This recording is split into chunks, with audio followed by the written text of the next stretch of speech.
Hello, good day sa inyo lahat. Daddy is back for another video.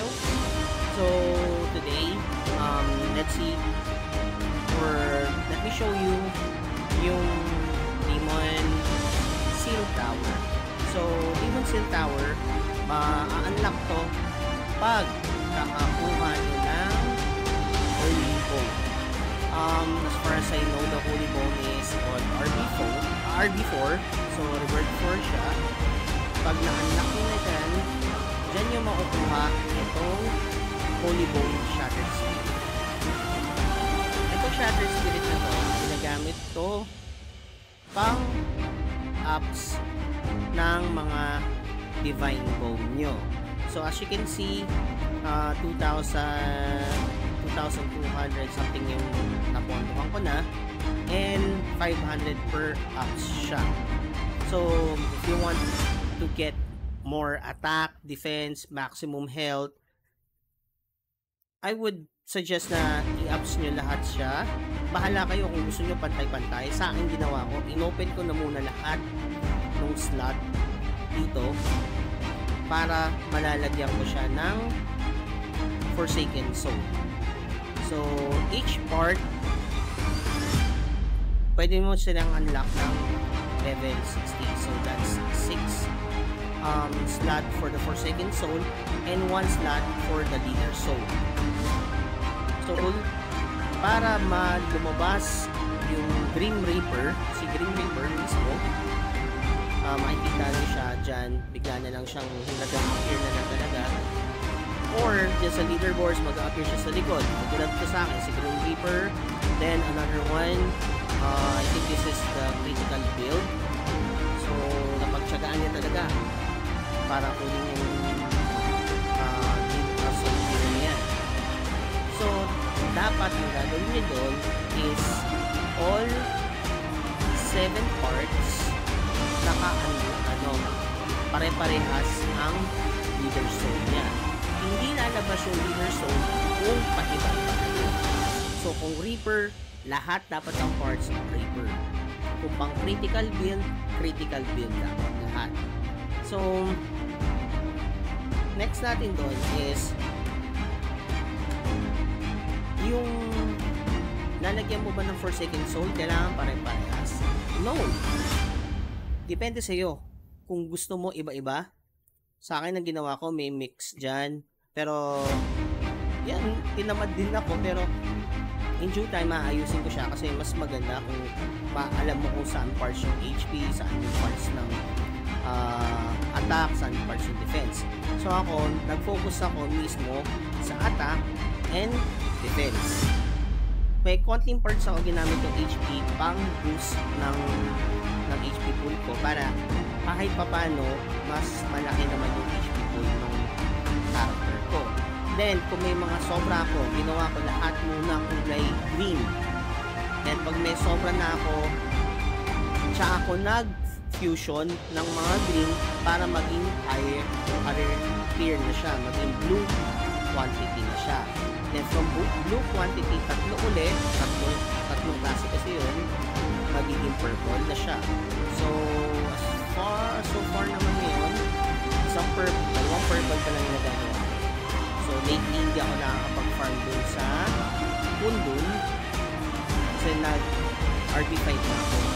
So if your guild or you're one of the top players dun sa server nyo, I would suggest farm the RB4, this one, Hell Knight bosses.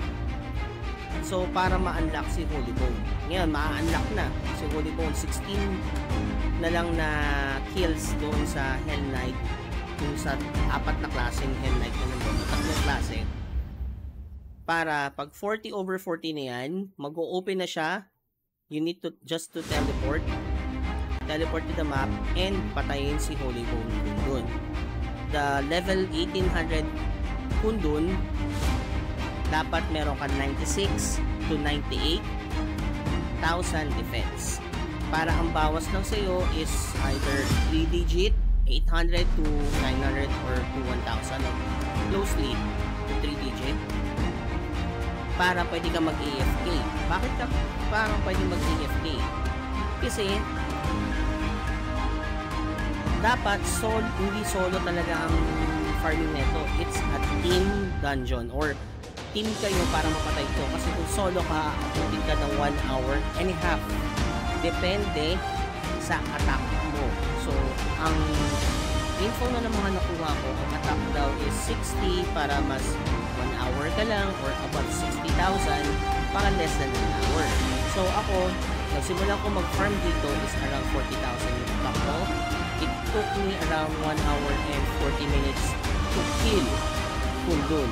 But since ako pa lang yung ahead sa lahat ng players dito sa server 48, medyo talagang finarm ko siya ng todo para makakuha ako ng mga set. Then, nagkaroon ng event. Yun yung mga binili ko, itong Leader Soul. Para makompleto ko siya kasi may all stat bonus din siya. So, different Soul Leader, different stat bonus. Depende yon kung anong klase. Ito yung isa, si Punisher. May mga fixed bonus. Yung isa, critical bonus. So, it's up to you kung anong gusto mong build. Pagtsagaan mo, mag-farm lang. So, para saan naman yung Demon Seal Tower kanina? So, the Demon Seal Tower, every 10 levels, meron kang Forsaken Soul na nakukuha. At meron ka ding Shattered Spirit. So, every level may Shattered Spirit yan, pataas na mataas from level 1 to level hanggang saan ang kaya ng level. So, here, makikita nyo yung defense required. Even though, paano daddy, natapos mo naman yan? Kaya wala ka pang 200 sa defense. Kaya mataas yung HP ko para I can sustain the damage. Kasi kulang ko dun sa defense. Then, I can dish out also my attack doon sa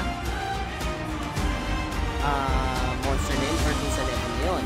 So here, ang ginagawa kong technique dito is para makapag-burst damage kagad ako. Pupunta ako sa isang map.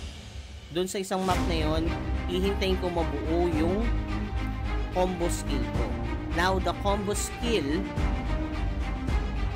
ang alam natin is magdi-dish out siya ng malakas na damage or a critical damage or it's a huge damage boost. So, para at least ahead yung damage mo doon sa monster dun sa level na yun, ipunin mo siya, then entry ka ng konti na lang. Tulad yan, 86%. See, 5% kagad pag tungtong ko, bato kagad siya ng combo skill, 5% kagad yung bawas nung demons, nung monster mo sa loob. Then, tuloy-tuloy yung refresh ng combo mo, hayaan mo na lang siya para mas mabilis na mapatay na yun. So, the more na mag-refresh yung combo skill mo, mas marami, mas malaking chance mo ma-clear yung stage, higher stage ng sa'yo. Kasi each stage may mga required DPS yan ng attack at saka defense para hindi ka mamatay. If you would closely look at my HP pool, tiniran ako ng almost kulang-kulang 400,000. Diba? If hindi ako nag-pump ng HP or hindi ko pinataas yung HP ko, malamang patay ako. So, hindi ako makakapag-progress. Kaya ganun yung ginagawa ko doon is def, def, tapos konting attack para at least masustain. Kasi even sa 3v3, Siege War, ganun, pag na-neglect nyo yung HP, defense lang kayo ng defense ng may tatagos at tatagos din yan, lalo na pag focus fire kayo sa Siege War. Kung sobrang baba naman ng HP pool nyo, wala din, di ba? Aanin mo pa yung defense kung konti lang naman yung HP pool mo. So, same banana din. Aanin yung mataas na HP pool kung papel ka rin naman. Yun. So, while farming din dito sa Demon Seal Tower, pag alam mo nang hindi na kaya ng character mo, it's that would indicate na you need to boost up your attack, your defense, or anything. Then, as long na kaya pa ng character nyo, ulitin nyo lang yung technique na in-advise ko sa inyo. Then, eventually, magpo-progress yung character nyo. Kasi, ang laki din ng boost ng defense niyan. Let's see. Kasi yung ginagawa ko. 70 na sila. So, iba na pala ang gagawin natin. So, 86, 87, 56. Mostly. So, taas-taas din ang in-increase nila. So, even smallest increase ng defense nyo, malaking tulong na yan. So, I hope nakatulong tong video na to para at least malaman nyo kung ano yung Holy Bone, ano yung Demon Seal Tower, and nakatulong ng progression ng character. So, till next video, sana samahan nyo. Thank you!